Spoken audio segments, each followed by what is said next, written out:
Oh. Go Brian with the first question, back right. Hey, guys. The way the schedule's worked out, you guys have only played, I think, now one game in 5 days.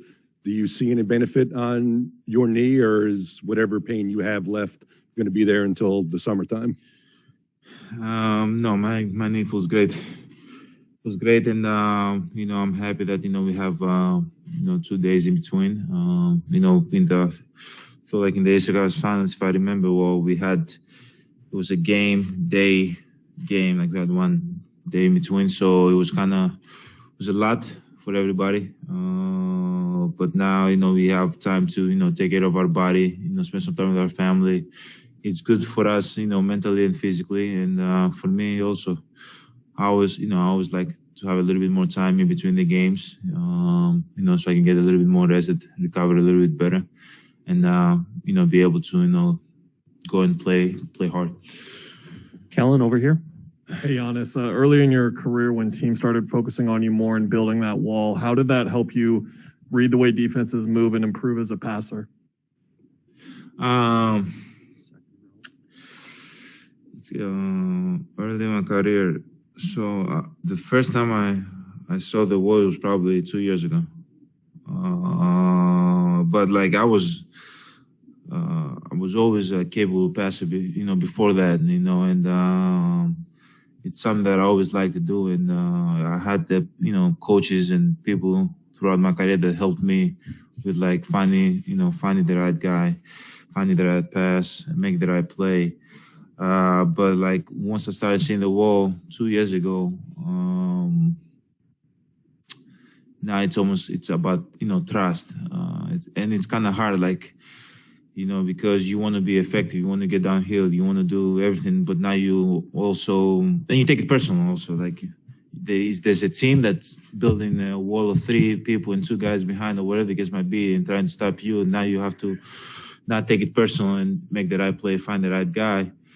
I feel like I did that better since 2 years ago. Now I'm doing it better. Like I'm trusting my teammates, I'm finding guys, but I was always a capable passer before the wall was created, which is funny that there's a defense out there called the Giannis wall. It's funny to me, So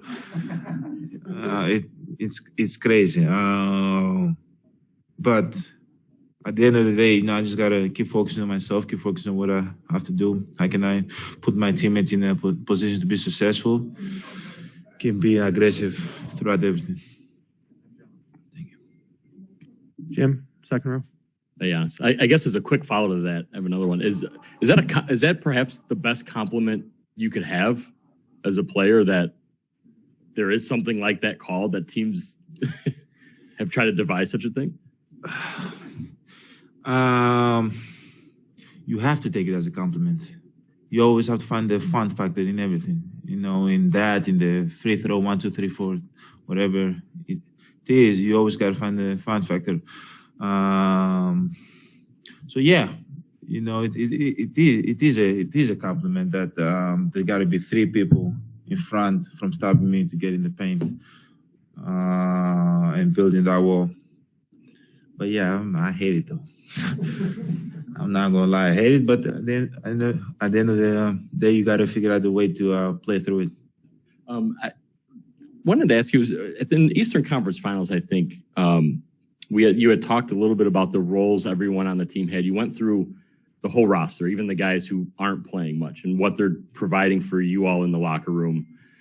I'll loop Dante into this too, since he's been hurt. I don't know if you can share anything, but it's specific. If you could, it'd be great.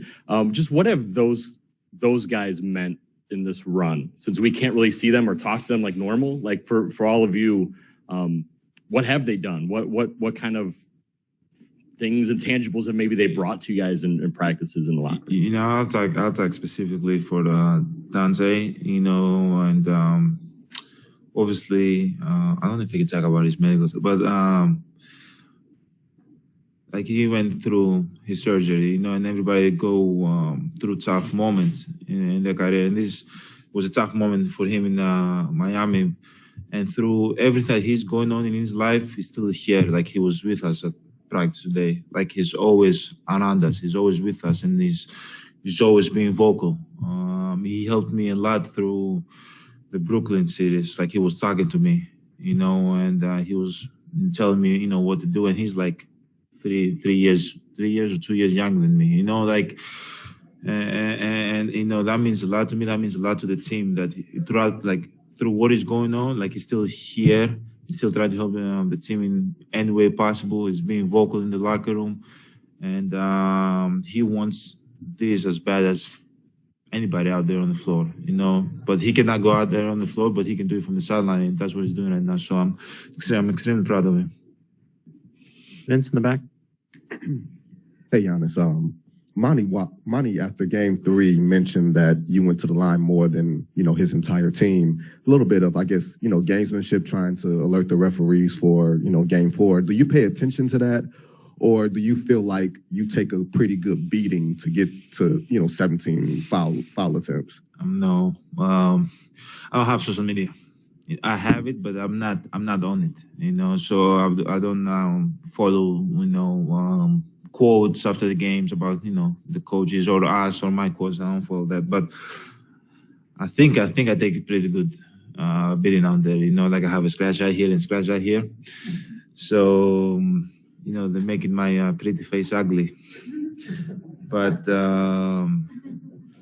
it is what it is. I'm just trying to focus on what I have to do and how can I help my team be successful,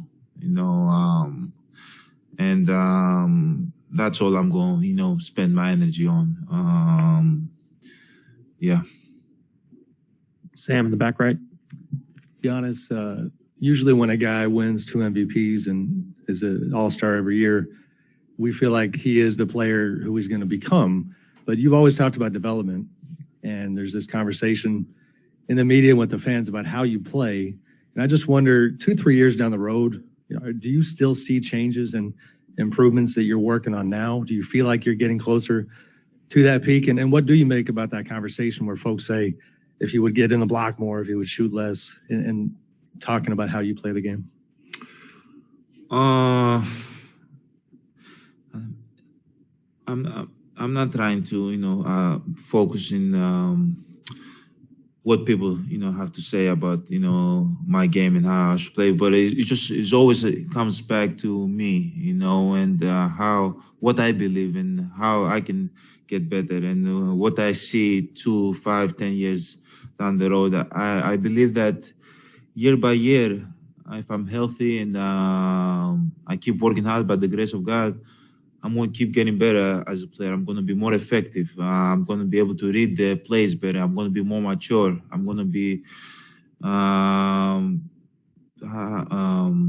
okay at being under my skin. I'm going to be okay going to a game and shooting 0 for 8 from the 3-point line. I'm going to be okay going in a game shooting 2 for 10 from the free throw line, because I know there's a bigger picture. I know who I am.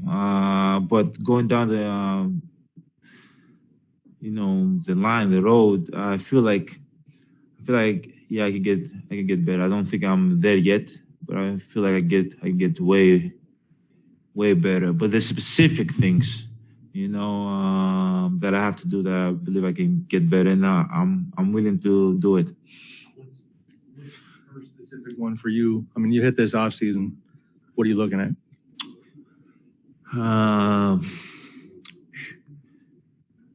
If I come back next year and I shoot from the line 80%, I'm better. You can keep it as simple as that. If I come back and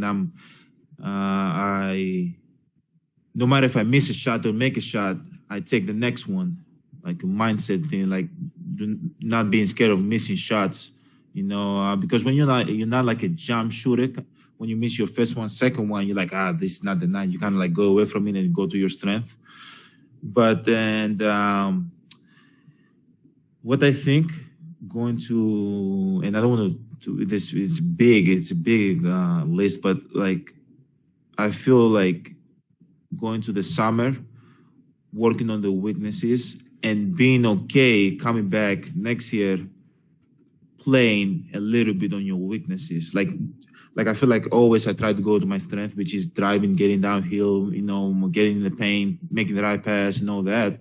And I feel like expanding the game, sometimes you got to be okay with playing, with your weaknesses a little bit, which it might not be the strongest part of your game, but if you're able to expand it, which it might be a 15-footer, a 3-point, or whatever the case might be, it makes you more effective down the line. And I think that's where the adjustment for me is going to be. Thank you. Chris will be up next. Thank you, guys.